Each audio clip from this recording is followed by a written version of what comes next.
अजितदादांच्या स्मरणात मोरबा झाले शोकमग्न. अजितदादांना श्रद्धांजली वाहण्यासाठी सर्वपक्षीय नेत्यांची उपस्थिती. मोरबा बंद विनंतीला व्यापारी संघटना व जनतेचा पाठिंबा. गुरुवारी मोरबा बाजारपेठ राहिली पूर्णपणे बंद. बुधवारी सकाळी 8:45च्या सुमारास राष्ट्रवादी काँग्रेसचे सर्वेसर्वा तथा महाराष्ट्राचे लाडके उपमुख्यमंत्री अजितदादा पवार यांचा बारामती इथं विमान दुर्घटनेत दुर्दैवी निधन झाल्याची धक्कादायक माहिती समोर आली. अजितदादा यांच्या अचानक निधनाची माहिती मिळताच महाराष्ट्र राज्यात नव्हे तर संपूर्ण देशभरात शोककळा पसरली.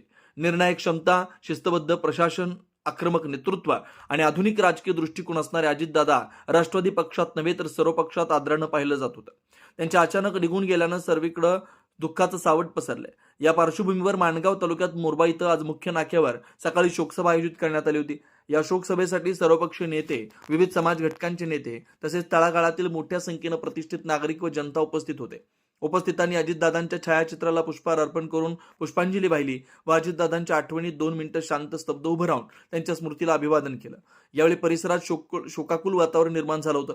श्रद्धांजली सभेत राष्ट्रवादी जिल्हा कार्याध्यक्ष सुभाष किकानी, जिल्हा युवा कार्याध्यक्ष शादाब गैबी, अल्ताफदादा धनसे, मोरबा सरपंच शौकत रोहेकर, शिवसेनेचे मोरबा उपसरपंच राजू मोरे, मोरबा जिल्हा परिषद उमेदवार असलम राऊत, वडवली पंचायत समिती उमेदवार प्रकाश लाड, मोरबा ग्रामपंचायत सदस्य, अनेक पक्षाचे कार्यकर्ते, प्रतिष्ठित नागरिक यावेळी अजितदादांच्या स्मृतीस अभिवादन करण्यासाठी हजर होते.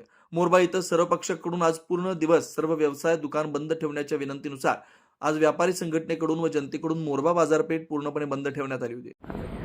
आपण सकाळी उठल्यानंतर ही एवढी मोठी बातमी समजली आणि संपूर्ण महाराष्ट्र नव्हे तर संपूर्ण देश हातून गेला. एक राष्ट्रवादीचा डॅशिंग नेता आपल्यातून झपला आणि सगळ्यांना हळद झाली. आम्ही सुद्धा आणि कार्यकर्ते सगळे काल फार दुःखात गेले. सगळं काम थांबलं. असा नेता होणे नाही आणि झाला नाही. एक नंतर नेतृत्व आणि स्पष्ट म्हणणारा, स्पष्ट खुलासा करणारा नेतृत्व, सगळ्यांना होईल ते हो म्हणून आणि नसेल तर नाही म्हणून सांगणारा नेता आज आपल्यातून गेला, आपल्यातून हरपला आणि त्याच्यामुळे या महाराष्ट्राचा आणि पक्षाचा फार मोठा नुकसान झाला. हा कधी न भरून निघणार आहे. मी त्यांच्या कुटुंबाच्या दुःखामध्ये आपण सर्वजण सामील आहोत.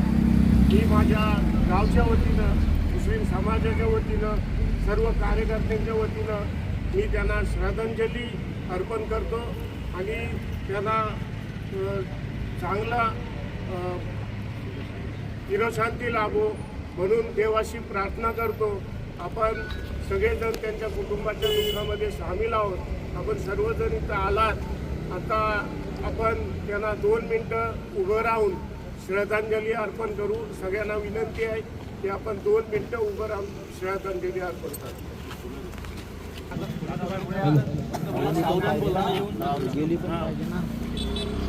सर्वांना विनंती आहे की सर्वांनी सगळं मोबाईल वगैरे बंद करा प्लीज.